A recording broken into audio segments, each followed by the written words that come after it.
આકારની સ્થિતિ ઓલપાડમાં અનેક ઠેકાણે પાણી ભરાઈ ગયા છે। ઓલપાડના કુડસદ ગામે જીઆઈડીસીમાં ઘૂંટણસમા પાણી ભરાયા।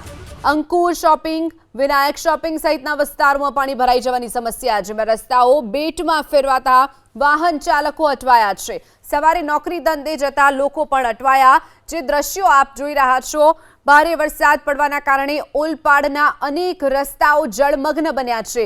અનેક રસ્તાઓ બેટમાં ફેરવાતા વાહન ચાલકો પણ પરેશાન બન્યા છે। જે ટીવી સ્ક્રીન પર આપ દ્રશ્યોમાં જોઈ રહ્યા છો, સુરતના ઓલપાડના આ દ્રશ્યો છે, જેમાં જળબંબાકારની સ્થિતિ, ઠેર ઠેર પાણી ભરાઈ જવાની સ્થિતિ સામે આવી છે। ઓલપાડના કુડસદ ગામે જીઆઈડીસીમાં ઘૂંટણસમા પાણી ભરાઈ ગયા છે, તો સ્થાનિકોને ભારે હાલાકી વેઠવાનો વારો આવ્યો છે।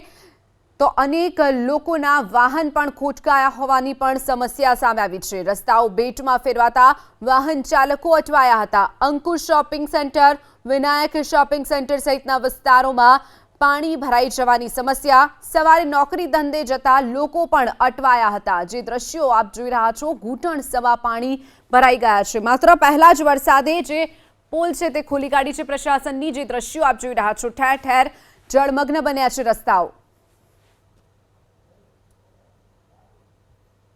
सूरत जिल्लाની અંદર આજે વહેલી સવારથી મેઘરાજાની પધરામણી થઈ છે અને વહેલી સવારથી છે તે ધોધમાર વરસાદ વરસી રહ્યો છે।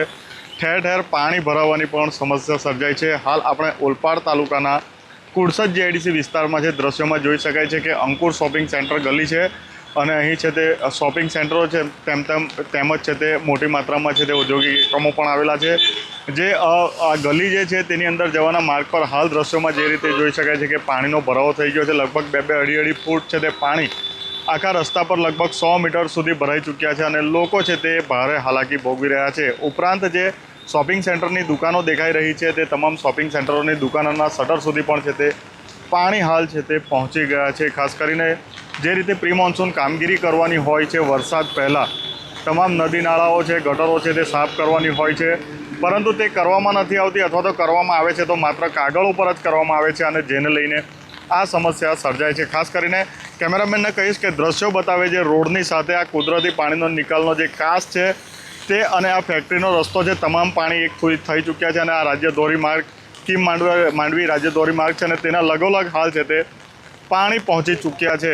જે કાસ છે તે અને આ જે શોપિંગ સેન્ટરનો વિસ્તાર છે તેના તમામ પાણી એક સરખા થઈ ચૂક્યા છે। દ્રશ્યોમાં જે રીતે જોઈ શકાય છે કે ગટરના પાણી આગળ નથી વધી રહ્યા અને તે પાણીનો ભરાવો છે તે હવે આ વિસ્તારની અંદર થઈ રહ્યો છે। ખાસ કરીને દર વર્ષે સર્જાતી આ સમસ્યા છે, દર વર્ષે આ જ સમસ્યા આ વિસ્તારની અંદર હોય છે અને લોકોને ભારે હાલાકી ભોગવવી પડતી હોય છે।